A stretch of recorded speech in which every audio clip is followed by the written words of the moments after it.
The guys are already seated. Sports Panorama. Transitioning from the AFCON discussion.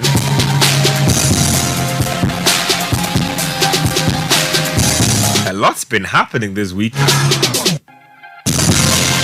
The alleged budget for the AFCON came to light this week. Let me say the alleged budget.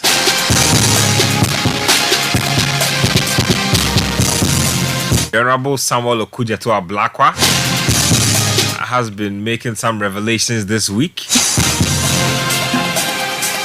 We also took cue from it and managed to pull out some figures with regards to how much Ghana has been budgeting for the AFCON.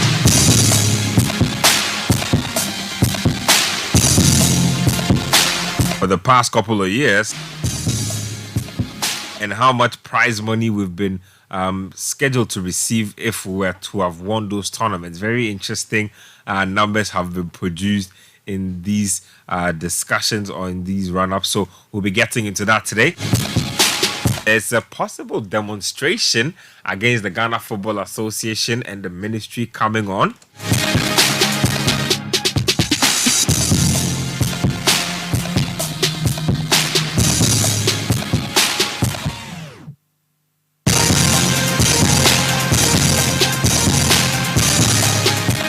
Yeah, so our colleagues, Veronica, Sadiq Adams, are the conveners of this demonstration.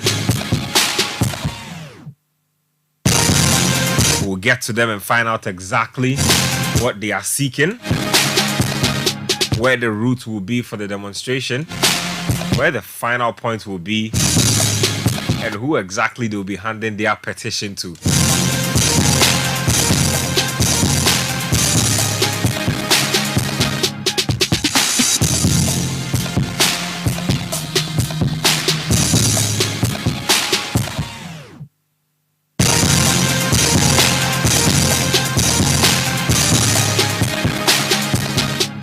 Also, Jurgen Klopp to leave Liverpool. We'll get into that. Last week we didn't have time to get into it. We'll get into it. Xavi Hernandez to leave Barcelona as well. He's been saying a lot of interesting things. There's all of a sudden a tussle for some of the younger coaches on the market. We'll get into that. And then, of course, we'll preview Arsenal versus Liverpool. Arsenal, we're hoping to have Thomas Partey on the bench for this weekend. The word is that he's had another setback, so he will not be on the bench for this one. How big a setback it is, we are not too sure. So hopefully we can get some answers to that as well. Coach Christopher Nimley is here. Nathan Kwao is here. Gentlemen, welcome to the show. Hello. Oh, hello. No about. Yes, say lie me. Yes. Lie me. No, as No. long as there's a search for a coach, What? which we are here. Demonstration in Dumonjalami fool. Ow. No more in Dumonjalami. You mean hold on. The demonstration which is to be organized by Sadiq Adams and Veronica coming. I will represent by the grace of God. Nothing. That is what I'm saying, by the grace of God. God will give me good health. On that day, even my employers know that they'll have to release me. Oh, no more. You mean they will have to? They will have to release me. Because if they don't release me, then I've lost every authority to speak about these matters. You're right. And we are encouraging every well-meaning Ghanaian who is a football person, and for that matter, who loves this country, to show up. We need to show these people that they are there because of us. They are not there because of their selfish interests. You are zibout. Thank you. Take it up. Minneswa ni maswa na maswa. Joa waba. Waba ye blogbele mi.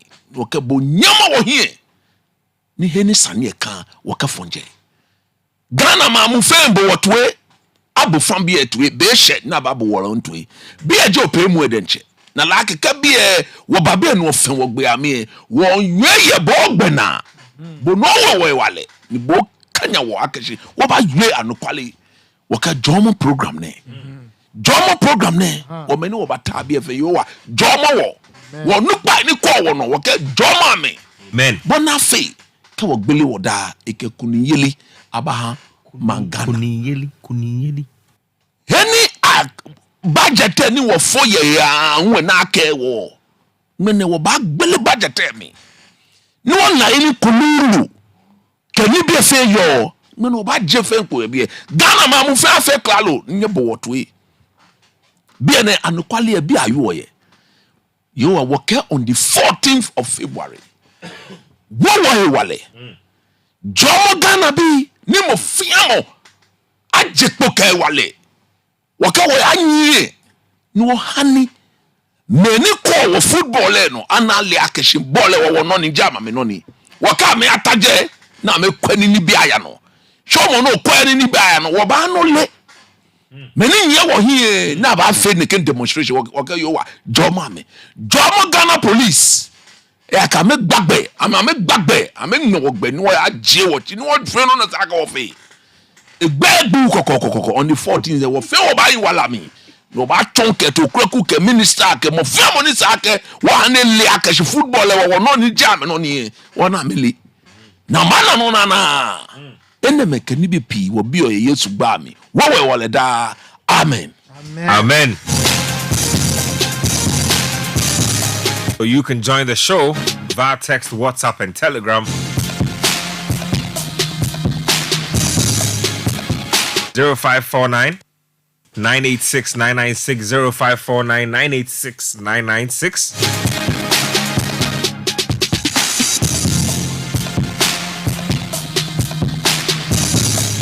Coach has set the tone. I want to hear from you out there as well.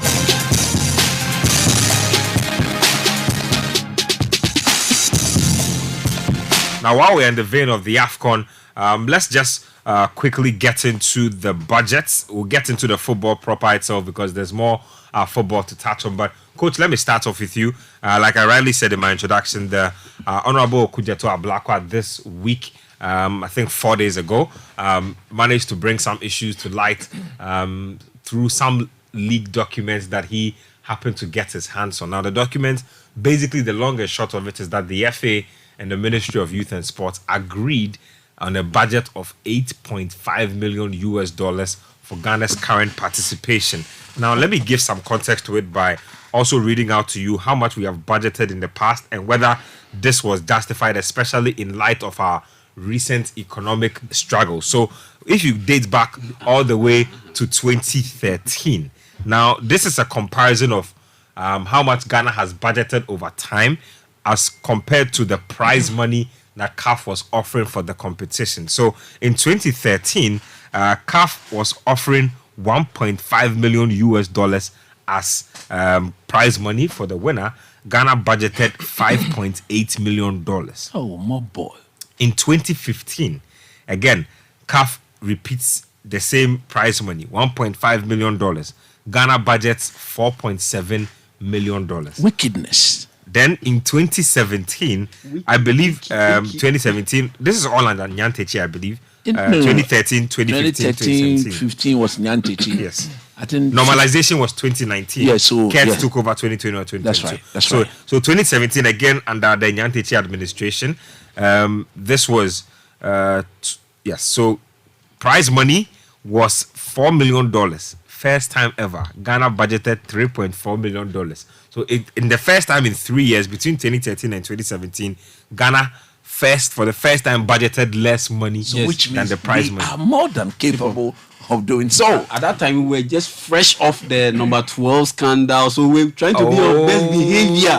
Good, that's the context. Good, That is actually the context. Good. We're trying to be politically correct in our behavior. Good. So 3.4.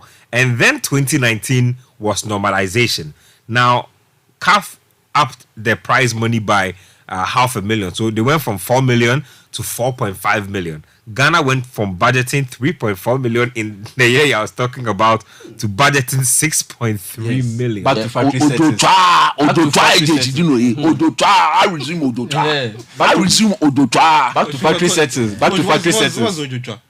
You mean back to doing things the bad way? Odotwa, like trying to. You see that name? No. You mean like that the ripping off. Oh, back to Kalabuli. Ochawodo means you are ripping us off. Okay, then in 2021, That's when Mr. Okreku and his administration first took over. Prize money, $5 million. AFCON budget, $5 million.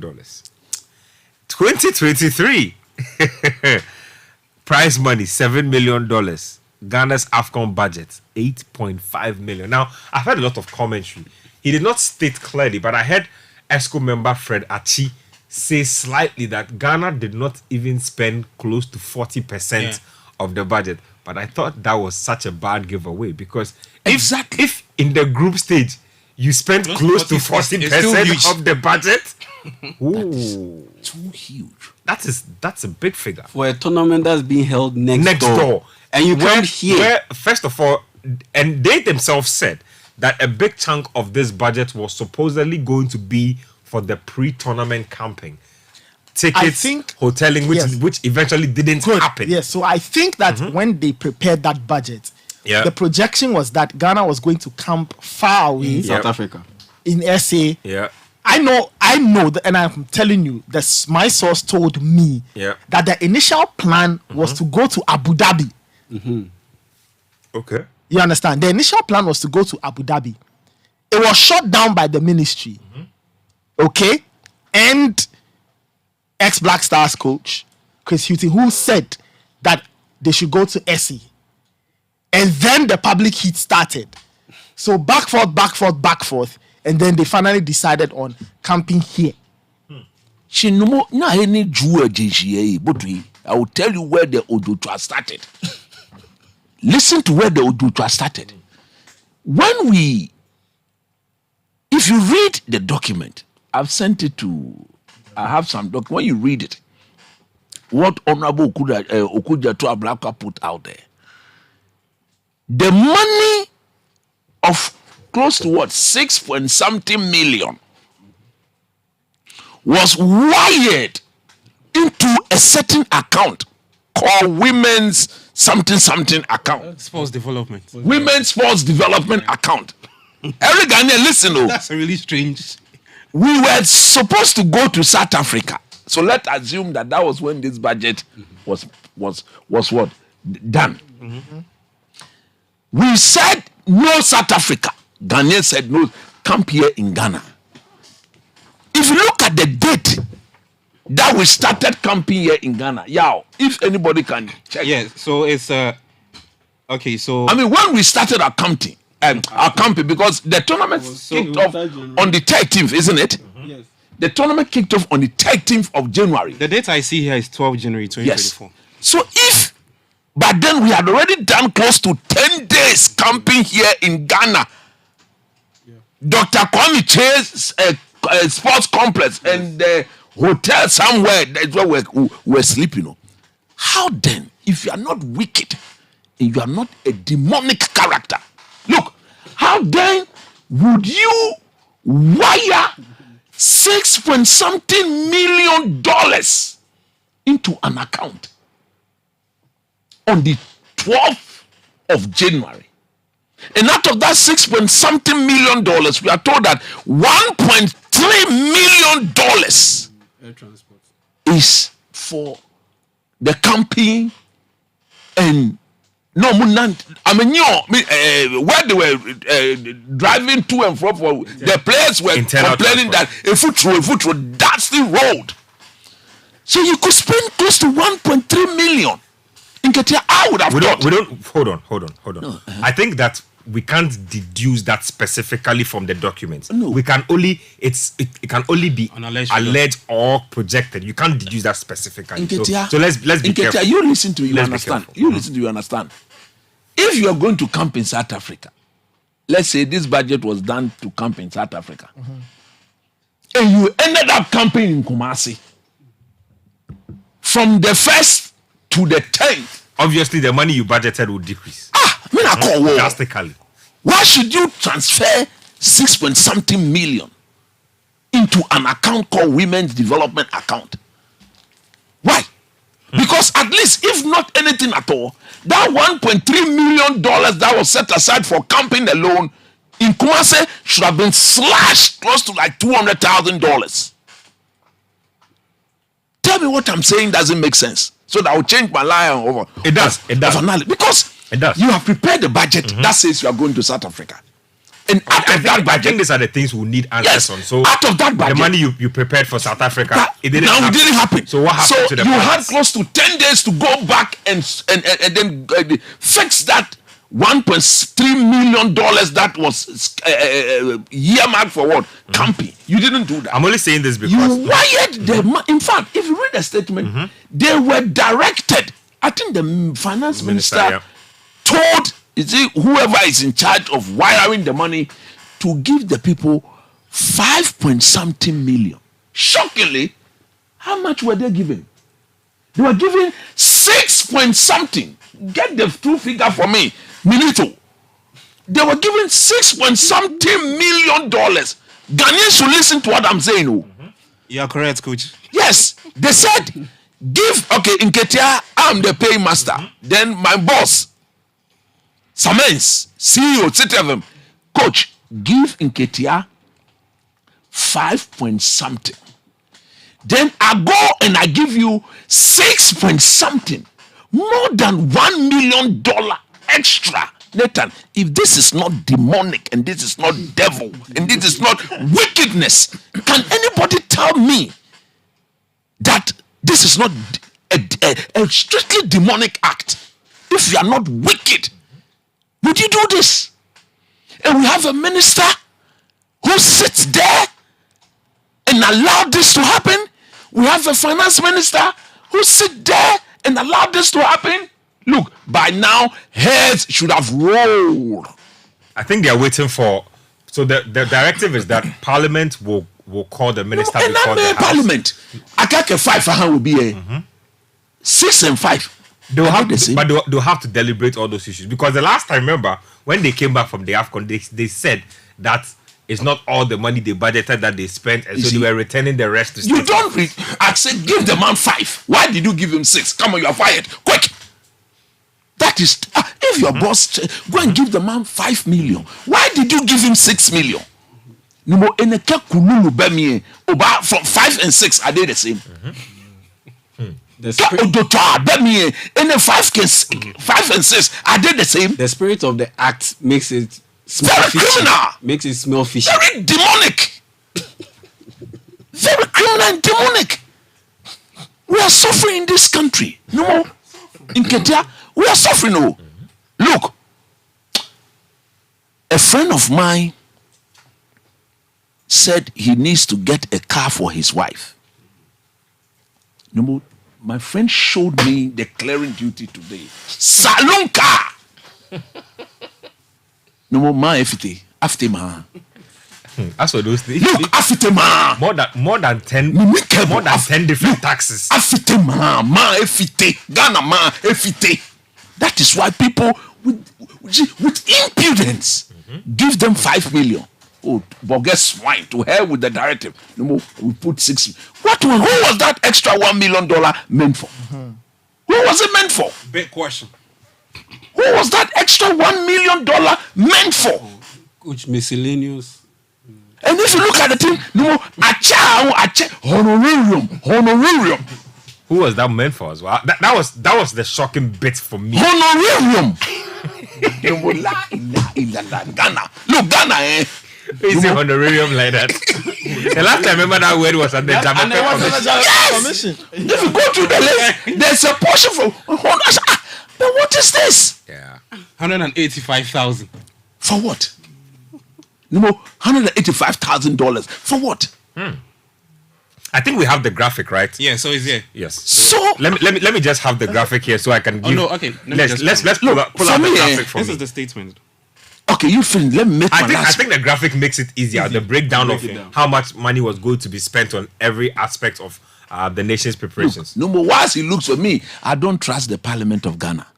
Oh, I don't. Based on their track No, record. Based on their track I record. don't.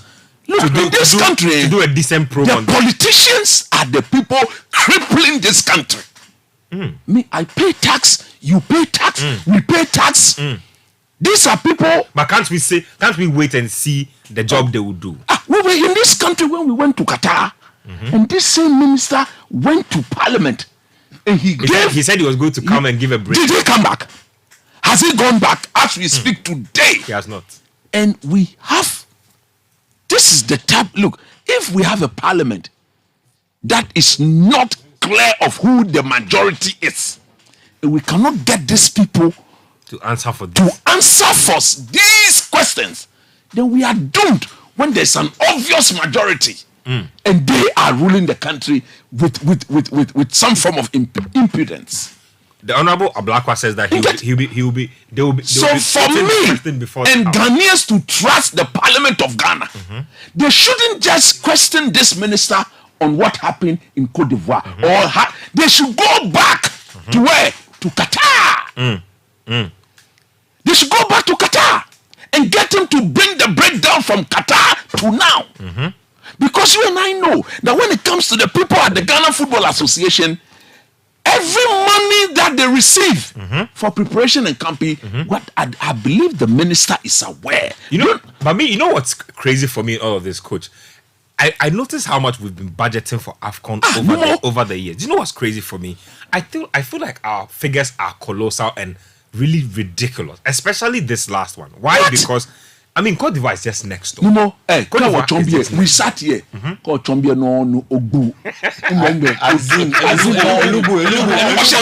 not that easy. No, let me call Chombia no check. You know you are. It's not that easy. But the truth is, Cote d'Ivoire is just next. Just here. And you budgeted 8.5 million. So my thing is, look, if you are budgeting so much money for a competition that's next door, what is your justification? For come. Let me read out the figures. Let me read out the figures to you. No, fair point, go. I say part payment authorized to sports ministry by finance ministry. This was the 5 million. Yeah, they said they should pay 5 million. And they paid how much? They paid how much? Relax, I'm coming. So they say preparations for AFCON. The breakdown, preparations for AFCON, 1,335,750. Air transport and per diem, another 1,185,700. And then you go to group stage bonuses, 1,185,600. Can you imagine group stage bonuses? No, because we qualify each player $30,000 in the time where we are suffering for not even kicking the ball. Each of them took 20,000. The coaches 40,000. The management members more. I mean, we shadow me can be fair. I'm a crutch free. I mean, hold on. Now Round of 16 bonuses. So she's managing the 494,000 US dollars. If we had gone through the round of 16. What place a fan back row? Quarterfinals 584,400. Hey. Semi-finals and third place 741,000 US dollars. There's cash. Look, and finals bonuses 1,235,000. And then hold on, this is the one you cash, like. Honorarium. Honorarium. 185,000 US dollars for who? Who was that going to be for? I learned this word from Mr. So subtotal of 3,239,400. Amount disbursed 5,071,000. All this in dollars. Amount expected, yes, US dollars. Amount expected to be spent was 6,946,450. There's some aspect to that said that give the people 5 million. They gave them 6 point something million. That's how come they've arrived at this. Yes! They were expected to spend almost. In fact, they were expected to spend almost 7 million because 6,946 is really 7 million. No more. Really. But do you know the diabolic dimension of the FA to all this? Diabolic dimension. Yeah, you know that the CAF gives F money for preparation. They do. Yeah. And they took care of the air flights. That's what I'm saying. That look, how do you budget this amount when your hoteling is taken care of, your flights are taken care of, your feeding is taken care of. So you should slash a lot of things. That is where the minister connivance said. This is where he's been conniving with the people at the Ghana Football Association. So you think because that this is an inflated budget? Yeah, those monies are not meant for the FA. They are meant for the team to use to prepare for the tournament. If I'm lying, say I'm lying. True. So if CAF is giving us all these monies, they literally take care of everything for you. They take care of everything. Except maybe you are bringing, let's say, your own doctors for and 50, they take care of and they take for 50 people. The players, the management, the coach, up to 50, CAF will pay and take care of them until you exit the tournament. So if CAF was giving us all these monies, no more, if you are not wicked, one, if you are not demonic, two, if you don't pity the people of this Ghana, three, that is when you put up such a budget. Gabi Milito. Gabi Milito. I'm telling you honestly, because this is an act of wickedness. The Ghana Football Association will receive the money from CAF or receive the money from FIFA and keep quiet on the matter. And then they'll turn around and go back to the government in Ghana. We need money to, don't you think, look, the money that CAF gave, almost close to $700,000. CAF is fully aware that Ghana, almost all the countries, look, if ours, that $700,000 cannot be used for our team preparation from Ghana, from Kumasi to Cote d'Ivoire, then what about the Egyptians, the Nigerians, those people who are coming from far away? Because see, teams that were far away or further than Ghana budgeted $2 million. 2 million. Zambia. Nigeria, a perfect example too. Nigeria, over 100, 200 million people. They said 2 million is enough. Now they are in the semis. Look at Osimhen. He's playing as if he doesn't need 2 million. Osimhen doesn't need. Osimhen. My question is, my question is, what do we need that kind of money for? Is it the bonus? The Black Stars is the cash cow. Dr. Kuto sat here. I said the day I listened to Doc, that morning after our exit, I listened to him. I listened to my boss Bernard Avle and Nathan and Dallas Sky and all. Look, Jermaine Nakashi wonupa nmo. I mean, come on, do ya me chomi. Do. As for darkness fills their brain. As for me, I want to give Parliament the benefit of the doubt. I don't trust them. No, this one time, coach. Because until they do it, I don't trust them. Because you know why? Because this sort of failure is unprecedented. No, if you scratch my back, I scratch your back. Anytime NDC is in power, when we are going to tournament, they take some MPP people. MPP to when, look, we know this. May I have people in power who told me quotas are distributed to all the two parties. Political side. Political side. You cannot go without the other party. So when you have people, you scratch my back and I scratch your back. Do you think they can account? Look at how much money we spend on you people. Look at the luxury we give you.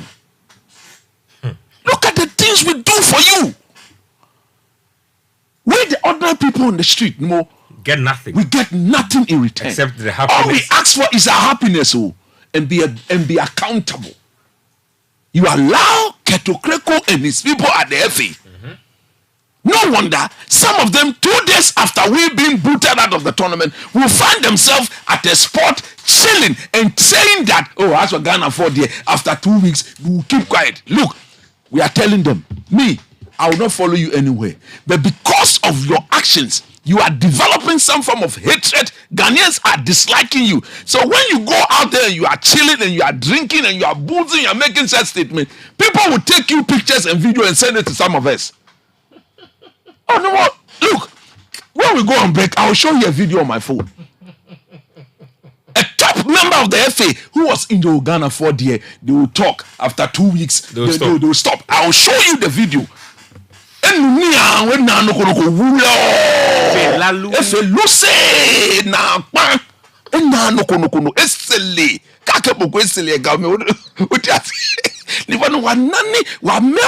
Why so? Just 2 days after we being put out, the one that came to Ghana, the same day they landed in Ghana. So just why I say sram. Adamaze, I say no I then. Why would they pam? Sram.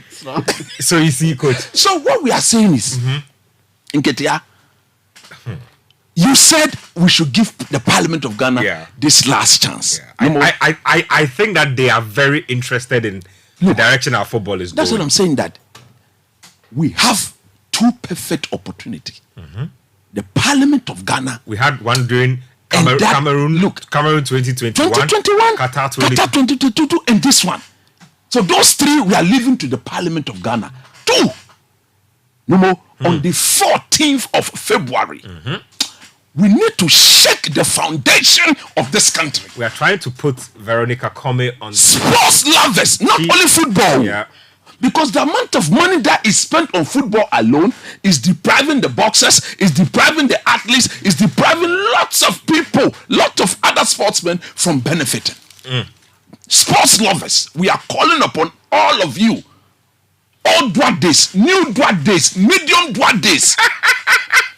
Everybody should show up. Especially the ex-footballers. Especially the ex-footballers. You know what goes on there. It cannot continue. You are not happy. You are not happy. Come out. You are not happy that Aminu Shado is the manager team manager of the Black. You want Steve Napier to have a more prominent in the team, but you can't say it. Don't say it. You can't say it. Use the 14th. Are you saying that some people are afraid of the FA and they can't speak? Oh, a lot of them are afraid. Look, a lot of them are afraid. 14th. Look, say it now. If you don't show up, then we are dead. Everybody, it is Valentine's Day. Mo fiamo admo read them. Yeah, ni abre ku. Ona, yeah, ku. Kokono deep. Come and let's show these people. They say middle dwadis. All of you should come. Middle dwadis. All young middle dwadis. And the club representatives. The club representatives. Oh, for them, I don't trust them. Yeah. Oh, no, I'm giving them some of them talking. I'm giving the benefit of that. I've listened to some of them talking. It's sad for this country. Yeah. Some of them who were responsible for our girls being banned. They have the right. The club representatives. They have the the impudence to come and talk at us. No, because nothing was done to them when they got the nation banned. I am telling the people of this country, we will come. Look, me having this platform doesn't mean I'm the most sensible person. It is by grace that I come here to talk. But if you love Ghana football and you understand where we were and where we are now, on the 14th of February, it's a perfect day for you to come out in your numbers. Let's show these people. We are showing the Ghana Football Association. We are going to show the politicians of this country that never again should you take our football and, for that matter, our sports for granted. For sports is the only thing that brings all of us together as one. Not NDC, not MPP. Yeah. No more. J Mensa, let them check for Onshiki. We all vote. That is aside. We are unifying this country through sports. And we want to see a drastic transformation in our sporting facilities. We'll go and then we are renting Dr. Kwame Chase place. Are we not ashamed as a nation? If you are there, you are a decision maker, should bow down your head in shame. What is this? You spend our money haphazardly? You give $100,000 to people for no work done? Which team has gone to the AFCON to the AFCON and given players $20,000 for as appearance fee? AFCON $20,000, World Cup $100,000. No more any management member say bana. Any mana. They get double the amount. The coaches double the amount. Then when they come, no wonder they'll go and sit somewhere. Oh, Ghana for the Mokasa. After 2 weeks, we're not chum. Talking about that, the FA finally released the apology that nobody cared about again. After they said there's an expiry date for when an apology is acceptable. It came out 1 week, exactly a week after we got eliminated. Is it not 9 days? 9 days, more than a week. Hold on. No, so this got eliminated. Hold on. This is dated. This is 3 days ago. Yeah. So according to their website, this is 3 days ago. Yes, that's when.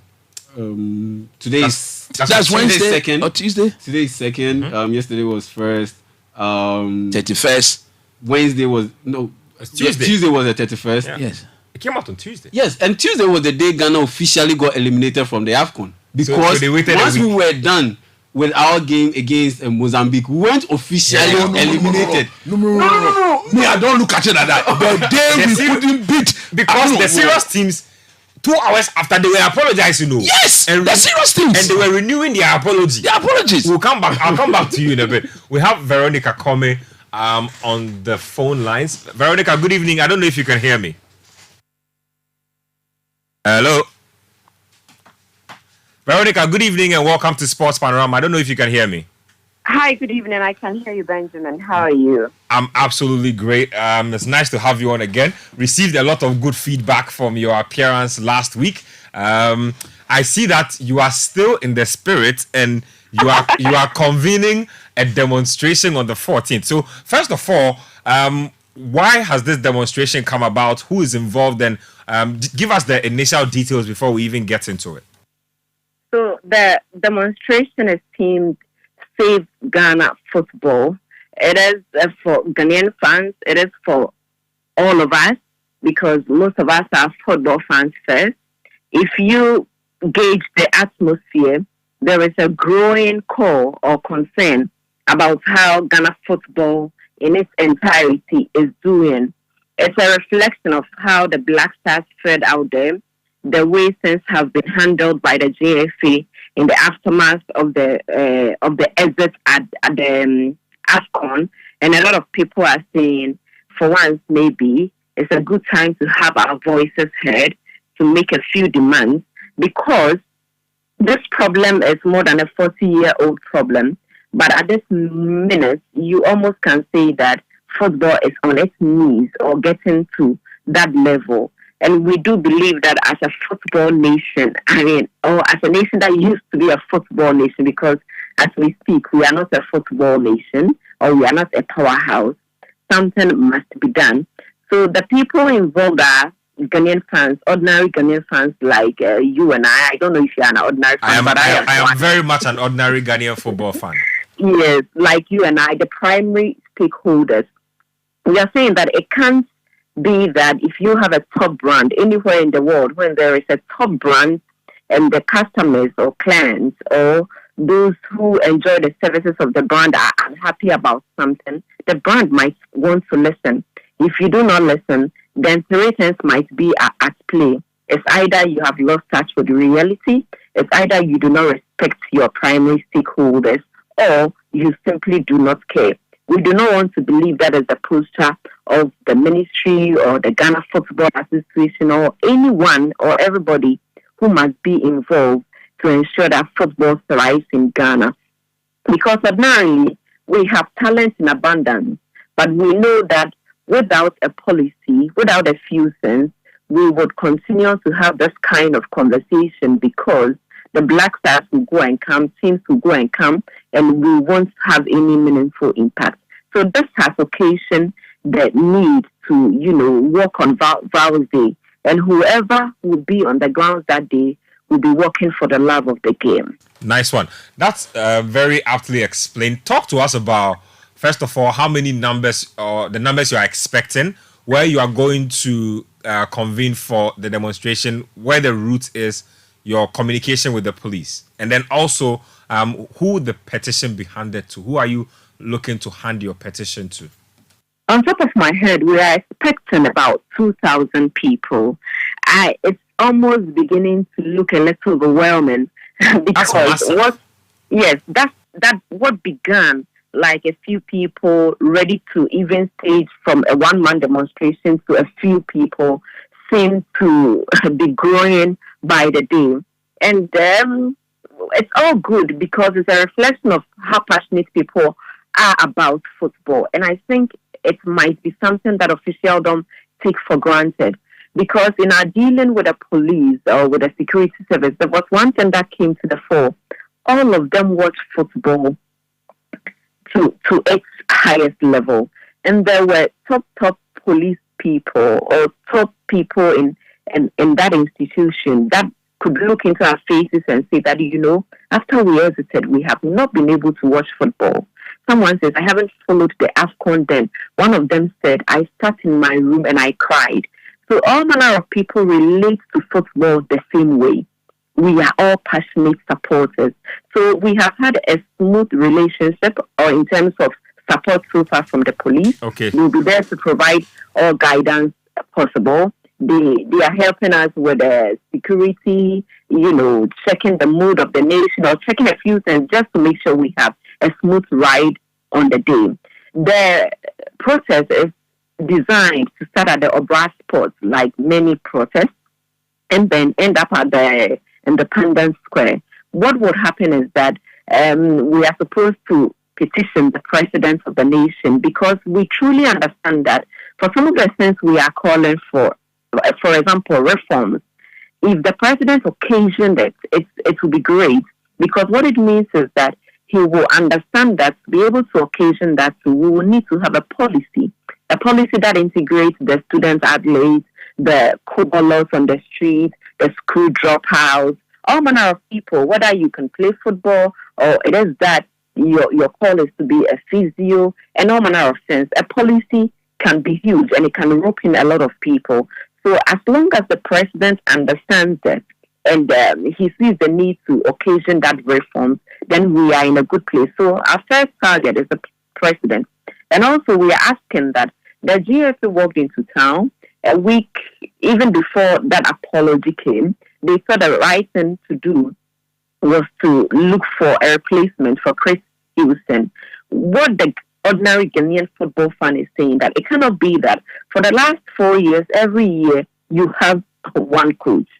You are not simply being realistic. If you say 1 year, problem, one coach. 1 year, one coach. You are not being realistic when your thought is that the problem is only a coaching problem. The fundamentals are weak. And that is how come, beyond the slogan and everything, we are getting exposed and there is no hiding place. So we would want the president to intervene. After all, the government pays for the coach. Intervene for the FA to take it a little easy, take a breather. Let's have a conversation. Let's have a discussion as to everything that went on and to, get to the roots of the problem, not just paper it. Okay. Because that is what they are trying to do. Okay. Go into details why they took coaches in the past with less technical eye, and in the end, they thought the coach should go.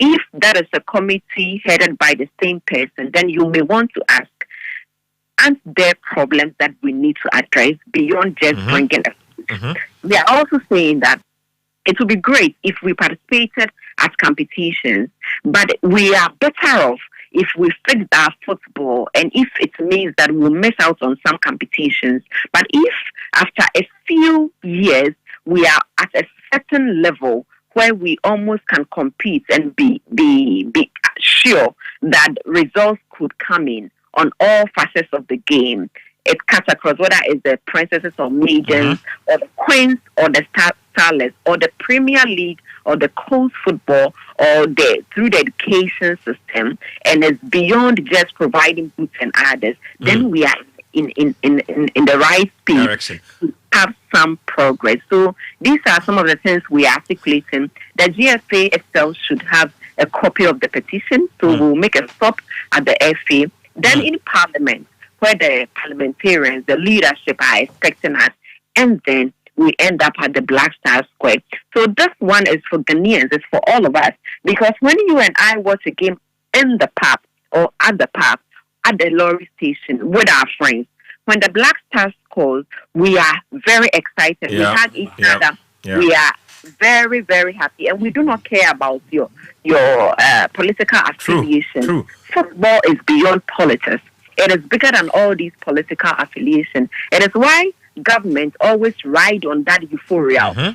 Because at that football moment, expeditions. Yes. Let me just ask Vero before you go on. You spoke about some of your reforms encapsulating us staying away from certain tournaments and whatnot. That obviously won't sit well with the Football Association. But you mentioned also that you'd leave a copy of the petition with them. Some school of thought believe that the FA's leadership itself requires some change, which might require a probably high-handed approach from government in terms of trying to do that restructuring itself. Is there any component of your petition that probably asks government to possibly look at a restructuring of the Football Association's hierarchy? Because I think it's important that comes into play, and that is one area we are exploring in terms of, and also we are not just trying to make demands, also offer solutions as much as possible. Because you see, as long as government is spending or investing money into football, you almost cannot say that, okay, you are spending money, but you are limited to doing just this and not that. the Football Association are managing the game in trust of supporters, in trust of the nation. So what it means is that we should be able to have a say in terms of how football is run. And if it requires that going in heavily and make changes, I do think so be it. Veronica, thank you very much for shedding light on this. We will be on the ground on the 14th. Obra Sports is where we are all gathering, I believe. So you said we'll go through the FA. And the ensuing days we should share the roadmap and all the things that will make it a smooth journey. And for all of you listening to Panorama this evening, thank you. Last week I really enjoyed it. I think I'm coming back soon. You definitely come back. So our doors are open. So you definitely need to come back. But we'll definitely get back to you on the demonstration when the final details are all in place ahead of the big one. Thank you, Benjamin. Have a good evening. You too. Thank you very much.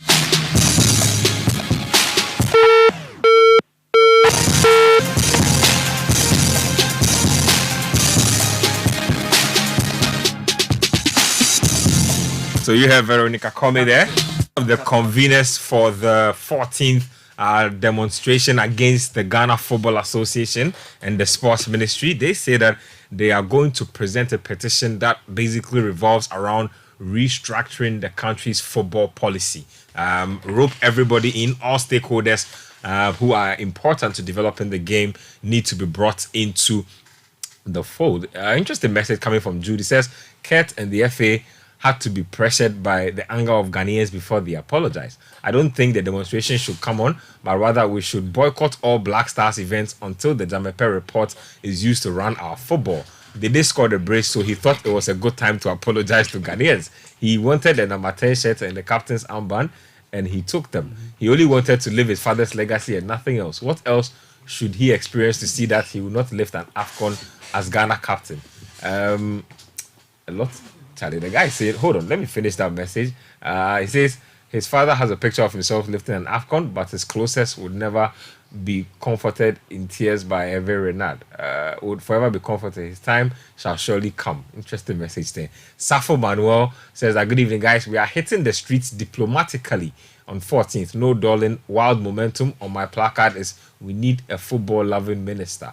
This one here is from Prince Aya from Tema. Says, please explain how the GFA president is still opposed after George Free appealed his election in CAS. Well, there has to be a ruling on that particular one. Depending on what kind of ruling comes, in fact, that presidency could become, and that election that was held could become very shaky. So until that ruling comes, I think everything stays as it is. Pascal from Dodoa says, Nigeria with one goal project, they'll win the AFCON. Osimhen will score in the final. Looks like it, honestly. This one says, I was very surprised that last week some Panoramites were calling on the president of the republic to do something about the rot and mess in the FA and Black Stars. Is it not clear that he has no interest in fixing any of the mess, rot, or corruption? This one, let me touch on it again. Nana from Kwashima says, good evening to the best sports crew in Ghana. Please keep the GFA away from Kobe Mano, and Gareth Southgate should continue picking Calvin Phillips. Let the kid be. I'm surprised no big team is targeting Ruben Amorim from Sporting Lisbon. He has all the tools to become an elite coach. A couple of teams have actually spoken about Ruben Amorim. Edwin from Adenta says, I want to ask if there's any way we can impeach Keto Kreku as FA president without getting sanctions from FIFA. Only football people can actually do that. They can call an emergency congress to actually get the government can invade the place so that we'll get banned. We'll come back after 2 years. Meaning, no man make brainwashing. Look, they are not doing anything to better our football. The way you say it is like so easy. Like I'm a president. It's not that simple like that. If I'm a president, it was declared a crime zone. I entered there, it's a crime zone. FIFA ban we. It means sees a few computers hijacked. No more. But coach, the thing is, after the ban, the same people we put back. Yeah, no, you see, that's the problem with really football. changes that much. No. You see, football people, not all football people are corrupt. We should stop that. Listen, they are genuine football people. People need to. I need some convincing on that. That's what I'm saying. Look, I need some serious convincing on that. But you see, coach, if a president cannot encourage healthy competition, it tells you that to some extent he's not genuine. This is a president who defile the courts of Ghana. To go unopposed. When the court told him, don't go ahead with this thing, you went ahead. He should be arrested by now. In any serious jurisdiction. It can't sample me. Sample me. I'm sure that George Free's cast ruling will eventually show its face. This one is from Big Show listening from inside Amasama. Says, good evening, Sports Panorama crew. Why is it that our AFCON budgets are always greater than the prize money for winning the entire tournament? You want to use $8.5 million to win $7 million for participating in a tournament happening next door in Cote d'Ivoire, whilst we camped here in Ghana. Ghana is a joke. Joey King says, keep doing the work of God, guys. Zylix Dwayne says, this demonstration is a good one. The FA is a mess. Kofi Noy says that proper preparation prevents poor performance. This is the only difference between Ghana's Black Stars and Nigeria's Super Eagles. Dissolve the entire GFA, he says. Lipu Mama says, by Sports Panorama crew, greetings from we the league leaders. Oh, Charlie, one bell for you. If they don't know, tell them again. Greetings from we, the league leaders. Some people will never know what it is to be called league leaders. He says, in Klopp, I trust to win 3 trophies this season. Hey, Charlie! Klopp will be dearly missed. That's Lipu Mama. Are you sure we are reading the message right? That's Lipu Mama. Alphonse Nick from Down So Bad says, honestly, Ben, why is it that our leaders are so wicked and mischievous? We are going for a tournament with a prize money of 7 million and we go with a budget of what? 8.5 million? Ridiculous, isn't it? Possible, Inside Adenta says, we will all join the demonstration in our numbers because these people can't be handling our football haphazardly. Emmanuel Zevo says, he's from Hohoi, he says, the Ghana Football Association is a corrupt one. Only the Lord can save this country. DJ Far Hombotre says, Ben, please stop talking about this Black Stars money because these MPs we have in the country. Okay, I know you want to go there. Lambert in Dodoa says, good evening, Ben and team. Godfred captions it correctly. The Black Stars is a money-making machine that benefits individuals to the detriment of the nation. We are just wicked in this country. Sad thing is, we will come back to this discussion again. True. In my opinion, Coach Chris describes the situation very accurately. It's nothing short of a demonstration of pure wickedness, horror, and terror.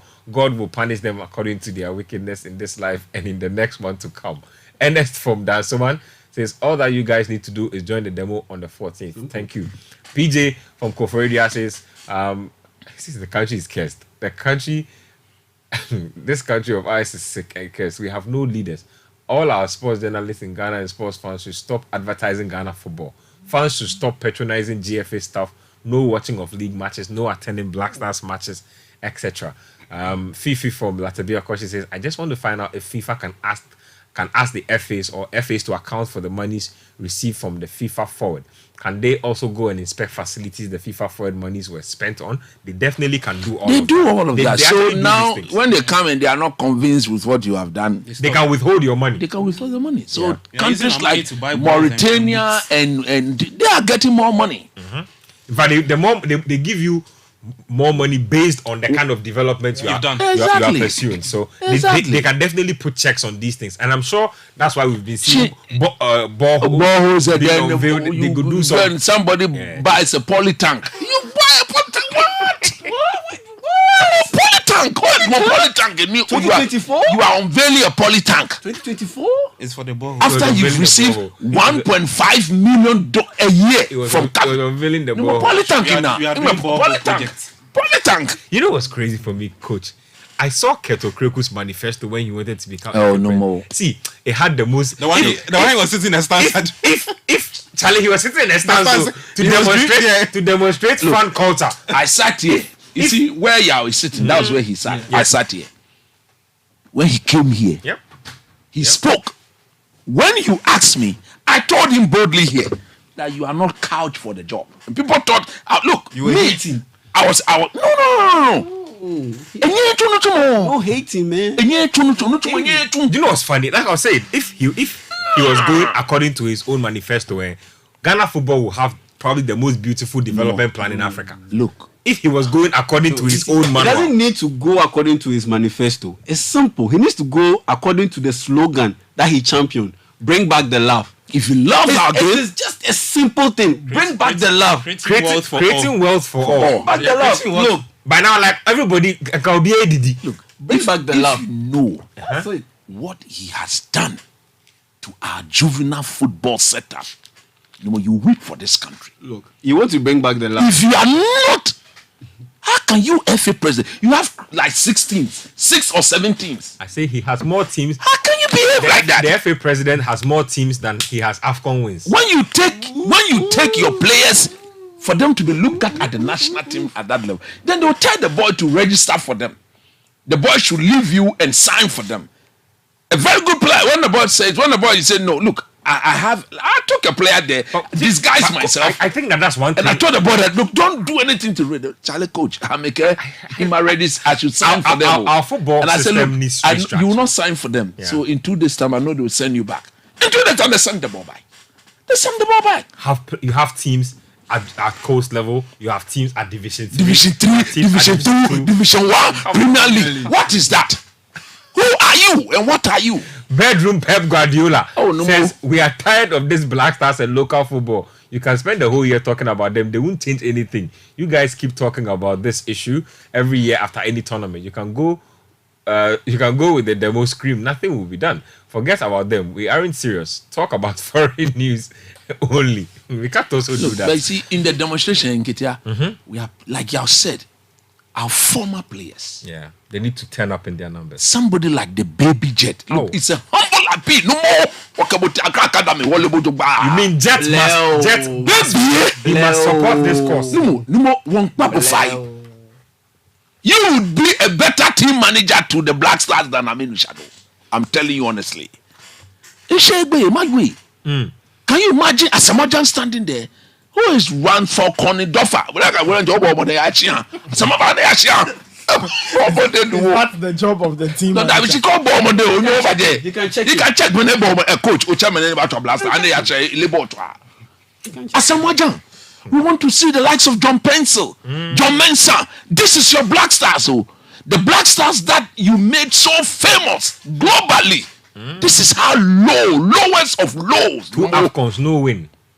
What are two AFCON games? Or one match? Hey, I say I'm so 2 scared. AFCON tournaments. Yeah. one match. We've not been able to look.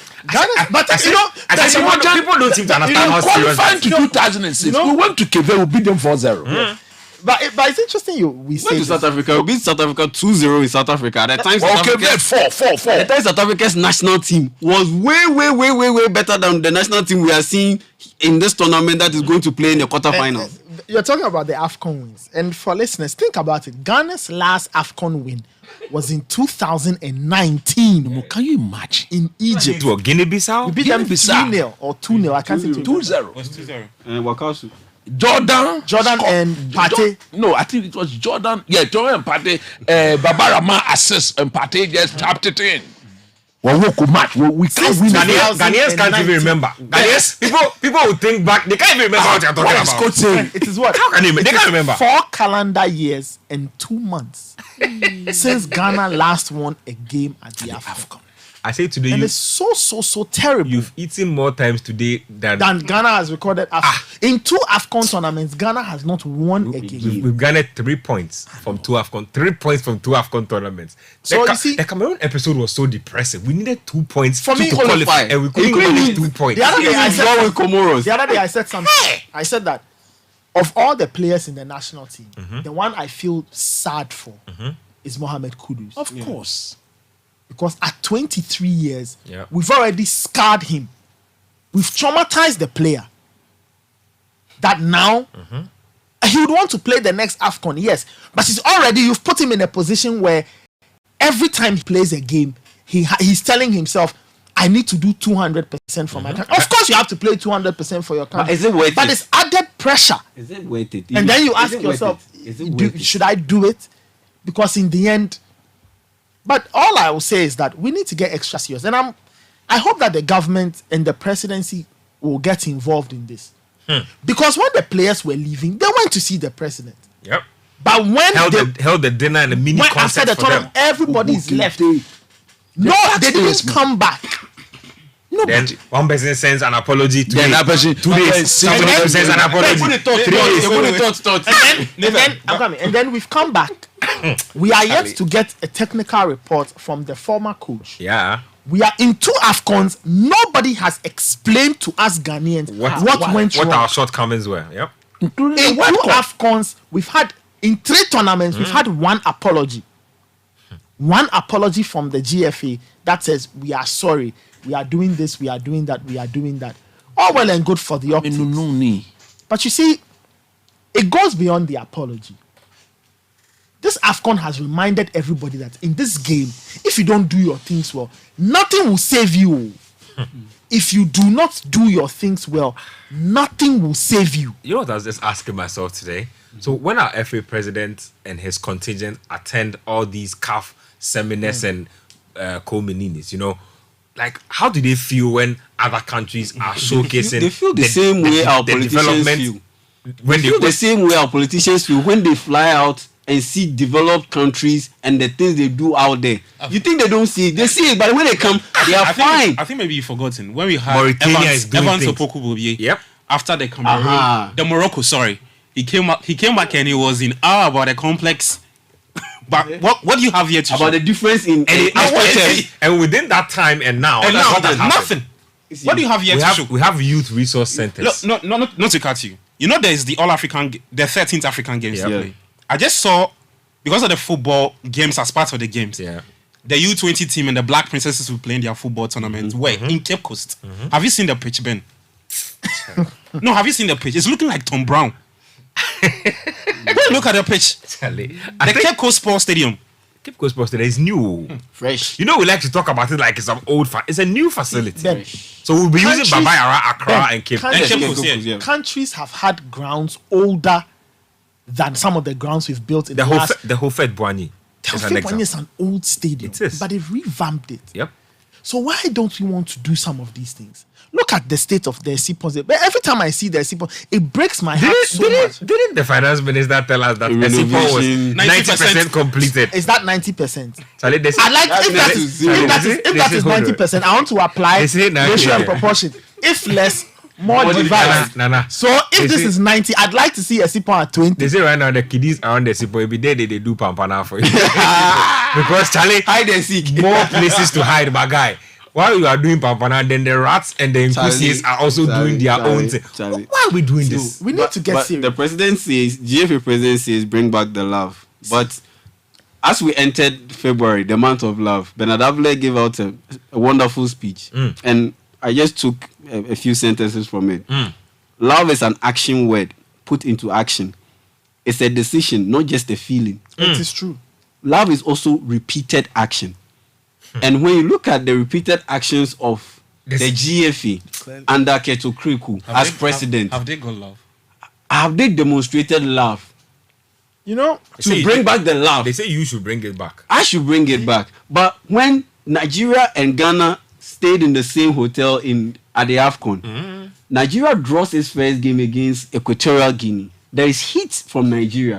What did they do? They open up their doors to the media. Then I said, I know Ghanaian journalists who have more interviews with Nigerian players than Ghana Black Stars players. No, it's true. I'm like, how do you bring back the love? And it was through the media that they got to cool down Aziz would have been patrolling. He would have been patrolling behind you. That they got to cool down the heat in Nigeria. But for ours, it was the opposite. We didn't even draw against Cape Verde. We lost against Cape Verde. And what did the GFA decide to do? Media blackout. After that loss to Cape Verde, you were in Abidjan. Oh yeah, wait. They said it's behind closed doors. We don't want to reveal Chris Hilton's tactics. And journalists will go to a Black Stars training. How many years did you stand off? Were you off the Black Stars training? About 200 yards or 200 meters. So that was it for a different matter. You couldn't see anything. Can you imagine? You can't see anything. No, those can you imagine? You can't see anything. No interviews, nothing. You can't see anything. And on top of that, you come and your stance in terms of defending the budget and the narratives from the GFA side is so flat out arrogant. It's so flat out arrogant. I read quotes attributed to who was it? We've had two people actually speaking from the ESCO. So there's one I saw. But yes, that's No, Joseph. Yeah. You see, Stop that. I mean, he's even politicizing the thing. I'm stop that. I'm And so, saying that under the NDC Yeah. administration, they I'm did worse. so- I mean, I'm how so can you even come out and say appalled. that? You see, that's what I was saying. That I'm so when you are appalled. in charge of a body that gets our under 17 women's And team you banned, never and you don't suffer any consequences for you it, tend to misbehave you will be around doing things like and this. misbehaving. Just a quick shout out to our people getting to us from YouTube. Yes, you can catch us live on Citi Sports G8 on YouTube. A lot of people coming through. Let me just read a few messages just to let you know that we have a big following in the UK and Nigeria. Nigerians love Sports Panorama. Apparently, they've been watching on YouTube a lot. So, big ups to all our Niger people. You won today. So shout outs to our friends in South Africa. I've seen the comments. Yeah. On the YouTube page, they seem to love the AFCON. The YouTube comment section is hilarious. They say that we are showing them more love in South Africa than some of their own people in South Africa. See? Let me read a few messages. Musa B says that we will show the GFA love on the 14th. Yes. They are lucky Everybody should come. They say they are lucky it won't be at the GFA's office. K-Saw says the government of the day should call the shot and bring others at the GFA and sports ministry. Bill Jomo says, good evening. The entire FA needs a revamp. We will show up on the 14th. Looks like the demonstration is very popular. This one is from Roger Clue says, but I still can't believe that the budget is 8.5 million US dollars. Madness. Emmanuel. They say transfer 5 million. Whoever did that 6 million transfer, no more. If we are a serious country, The pro has to cover all those things. Yep. This one's from Big Lebowski. Says the whole GFA needs to go. You can't have change with the current setup. This one here is from Ahia Blair Edward. Says I don't think Kurt will ever win anything meaningful for this country. Interesting. Anyway, I heard Darkness. Okay. I heard when the darkness is. I heard a certain. I mean, I heard something that a certain man of God or prophet, whatever, he said on a broadcast somewhere. Yeah. I don't want to go into the details of it. Look, if you walk into power and you collapse people's daily bread, you relegate people's team because you think that this person will never vote for you. Do you think you will succeed? Relax. And I was saying, I don't want to go into the details. What was it about? So the person was essentially talking about the GFA, the GFA boss, and he said spiritually he had seen something, something wrong with the administration, and that if people are close to Kurt and the administration, they need to pray for them, either pray for them or bring them for prayers. Hey. So I really don't want to go into the details of what he's saying. I am very critical. But finally on this, before we move on, the government shouldn't sit unconcerned at all. And when we say the government, it's not only the sports ministry. The presidency should not sit unconcerned. The presidency needs to be very involved in this. Or if it does not want to be directly involved, it should empower the sports minister and the sports ministry. That minister should be sacked to do that because you see, guys, the formula that has worked in Africa is that the FAs and government always work together. Yes. Why? Because government has all the money. If your FA and government don't work together, you're not going anywhere. Government has all the money. The FA people theoretically will have the plan of developing football. Exactly. So you sit down with them. Government, this is the plan. What do you need to accomplish this plan? We need X, Y, Z. Government, we need you to put up pitches, put up stadiums and things. We will do the technical part. We'll ensure that we train coaches. We'll ensure that we train PE teachers. We'll ensure that we'll speak to GES to incorporate school and football. So we have a proper system that will keep producing players. We define the play style. We get players to graduate. And we'll have a good national team. The FA cannot be allowed to change football by themselves because it will not work. They don't have the money. Government has the money. And if government has the money, government has the right to sit with them, of course, and they don't have all the knowledge in football to change and craft ideas. I've said it. Morocco, the formula was the same. Mali, the same. Algeria, the same. Algeria, South Africa. The FA doesn't work in isolation. Please work with the government. And to the sports minister, we told you some time back. You did not listen to us. Tonight, I'm repeating it. Repeat it. I'm saying the FA people do not be friends with them. They are not your friends. Cozy. But this message is at least 6 years late. No problem. We said it then. He didn't listen. But I'm repeating. This message is at least 6 years late. Stand your ground, Mr. Minister. Stand your ground. The new person coming should do that. But you haven't seen. Wait. You haven't seen enough from this government to know that this minister is not going anywhere. He's not going anywhere. If your own parliamentarians say the finance minister the minister is not going anywhere. So as for that, I don't even clamor for it because it's not going. I'm saying that whatever the sports minister, the last bit he can do, he should do. You mean he should live with a clean the last legacy? bit that he can do. We are sitting on another time bomb next month. The all African Games. Time bomb. He should sit up. That one, the disgrace and the embarrassment will be more than he this. Should sit up in our own country. And get people to work. I've seen him going around meeting the groups. It is good, but at the same time, we are saying things that win medals. Have we given them money? Nothing. The win medals, they do say it's. Have we given them money? Nothing. When the boxers are going to fight, you tell them win and come and take 10,000. Somebody's going to play football. He's not even kicked the ball, but he's getting 20,000. The Black Queen. What sort of country is this? Black Queens are old. Each player is old. The Black Princesses have qualified for. And that's the irony of World Cup in Colombia. And that's the irony of how the money that was removed was put in some women's development. Yes, that's the Black Queen's money. Ghana football. It's a flat out insult to him that before the tournament you came to him and he sought his counsel as a father of the then nation. After the tournament you didn't come back. Senegal went to the tournament. They went to the president.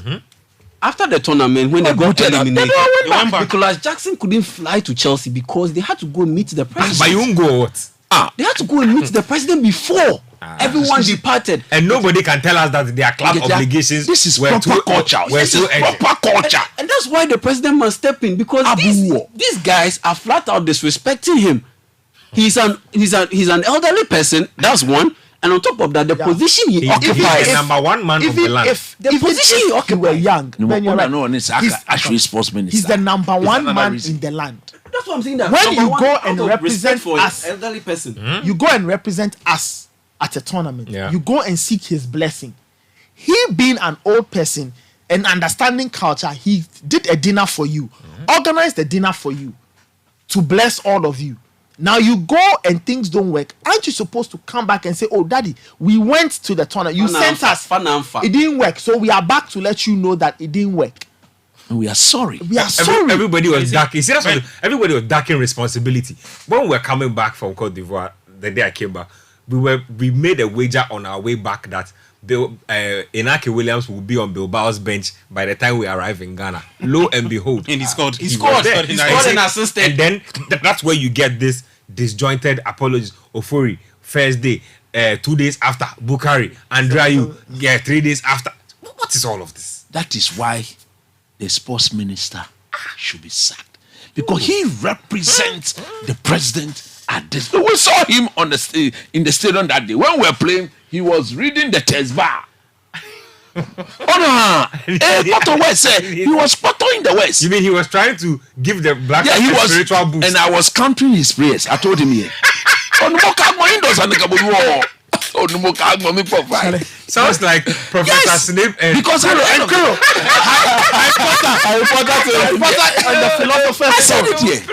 said it here that the God of Ghana will bring us quick. Was it the one who was playing? They were playing Quidditch. Let's talk about the African Games briefly. The sports minister coach once fired says that the facilities for the African Games will be ready for testing on the 8th of February. Boteman and also the University of Ghana. I've seen. I went there 2 days ago. Which one, Boteman? University, Agbekuna. You see, we are coming to disgrace ourselves. You see, there are some of the places that are still not ready, and Chris is right. I hope. When is the 8th? The 8th is when? Oh, 6 days. 5 days. Whatever. The 8th day when you turn around on the 8th this year. In fact, in February, you are supposed to be testing the place. By this time we should have been done. Yep. Test the place. Yep. Right? By this time, 8.5 athletes should be there filling out the equipment. 8.5 million. See, because not only are we welcoming the rest of the continent, this is an opportunity for athletes to. This is also an Olympic qualifier. So how do we perceive this competition? Yeah. This competition now, we've been hamstrung from day one.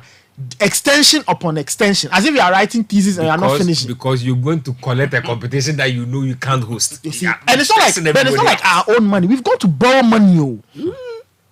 We went through parliament. Shikash, is it that the money we went to borrow is not enough? No more. So if it's enough, what has stalled the project? I think the LOC, the LOC at a point announced that they were having funding challenges. They had some cash issues before the money came. Yeah. So by the time the money came in, I think some of the projected timelines had already passed. They had logistical, some of the things they wanted to import, some of the things got stuck at the port, all kinds of crazy things. Bottom line, I hope that the facilities are ready. And I'm repeating my point. It's not about you meet taekwondo people, tell them to do kicks in the air, and then tell them to win. I saw that demonstration. Oh no, they are ready. See, hold on. Come and beat our people here. Guys, hold on. See the taekwondo. We will do. Oh, man, don't do that. They are ready. Last belt. Stop. The taekwondo. We will do someone. Kick my mates are open. Charlie, some of the things we the guy they do. Straight out of your classic Bruce Lee movies. Those your Chinese movies you like, no. When you watch this one, Charlie, they call to buy. All this talk about. I'm sure the minister when he sees the young crab all this talk about let's do well. It's not only with let's do well. You want to tell athletes do well. You see, they've prepped. They've spent the last 2 to 3 years in them. You invest, taking them to competitions, getting them ready. So you know that they will perform in front of your home crowd. And I'm going back to this, also an Olympic qualifier. I'll give you a simple. And Nathan, let's not forget that the Black Bombers already lost. They went to Senegal. It didn't work. It didn't work out for them. Everybody lost. Including our bones. Let me give you a quick update. So Guinea have scored against the DR Congo. China just said 1 goal wins it all. Yeah. I'll give you a simple example of the situation with the Africa Games. Quick one. So there's the basketball competition. Yep. So with basketball, it's not your standard basketball. It's 3x3 for the Africa Games. 3-on-3. 3-on-3. Yeah, 3x3. And ideally, you should, for a team, a 3x3 team, you have 4 players. So 3 players starting and 1 on the bench. What I understand is that we should have ideally had 2 sets of teams. So 4 players on one team, 4 players on another team. Let them battle it out in camp. Then the best 4 represents Ghana at the African Games. Yeah. But because of some... There's always politics with everything. Yeah, some shenanigans. They are trying to beat down costs. Those kind of things. So we picked just 3 to the camp. We didn't have a sub. We just... No sub. No backup in case they were to get injured or something. In case they will get injured, there may be another person who have to come in. So, but somebody who hasn't gone through the preps, nothing. So, in the spirit of the game, we should have at least 8 people in camp. Have them go at each other. Yeah. Then the best will make it to the probably national need 2 extra subs. You need like 12, even you 12. Get it. But because we are trying to beat down costs. And yet, you will be going to Botema to go and cover the basketball and those things. Because look, what? So as a Ghanaian, how will you be feeling when we are being beaten by heart? It's your own country. It's very likely to happen. Because your own country. I feel like it has already started. Today they played the futsal qualifier against Cote d'Ivoire. Indoor football. 4-0. Around Ghana, that futsal team was put together just last week. I can bet you my last week that Ghana has enough basketball talent to battle everybody around us, but they actually all happen to be better than us because they all have better structures and they all take their development more seriously. Ghana can't beat Togo in a national game. We can't beat Cote d'Ivoire. We certainly can't beat Burkina Faso and Benin. We can't beat any of these people. When it comes to basketball, they are definitely going to do it for us. So, as for the African Games, like the minister said, he has thrown an invitation to us, the media. We will go there to go and ascertain the readiness of the facilities. He says, what the minister say? He says that they are inviting the media to come and cover the testing of the facilities. No problem. So we will be there. See, that is our way. Botema can go. No problem. We'll be there. Both places will be there. Yeah, so that's what what the road there. They've done the road. they need to start branding the city. Really. The competition is in a month's time. The city should have been awashed with African Games branding by now. That's the thing. Why do we do this? Branding, and then we need to know how much it will cost to brand. No, it's true. No, we need to know. No, these things are very important. You cannot be. You see, it's only in Ghana that when you say that we need to know how much. Then people think that there is an issue. People got nothing to become uptight. Because you have a past precedent of what you do. So you see, I was just on a Zoom and I was having a chat with somebody. Talking about something very interesting about the societal value exactly of sports. Exactly. But beneath all the let's win, let's do well, pride and everything, there's a certain societal value we need to understand as a country. Ben, think about on an average match day. Let me even take you to England. Yeah. I heard something this week that surprised me. Do you know how many people Manchester United employ on an average match day? So this Sunday, United are playing West Ham, right? Yeah, Do you know how many people will be employed?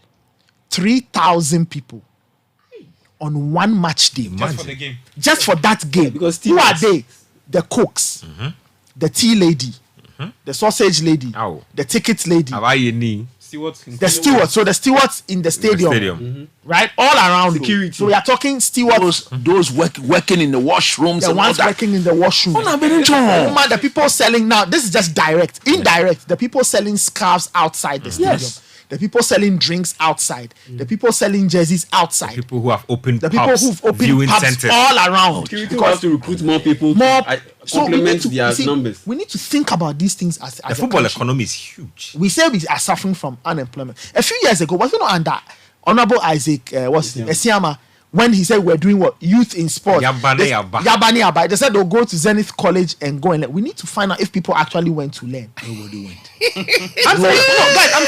Nobody went. Look at this. We've wasted an opportunity. And then, so just in line with this, we need to understand that sports can change a lot of things. A lot. It can give young people work to do. It can change young people's lives. When it works for all of us. Look, even if we go in those days when we used to go to watch the simple Ghana Premier League, the man who sells that kebab, only Chinese.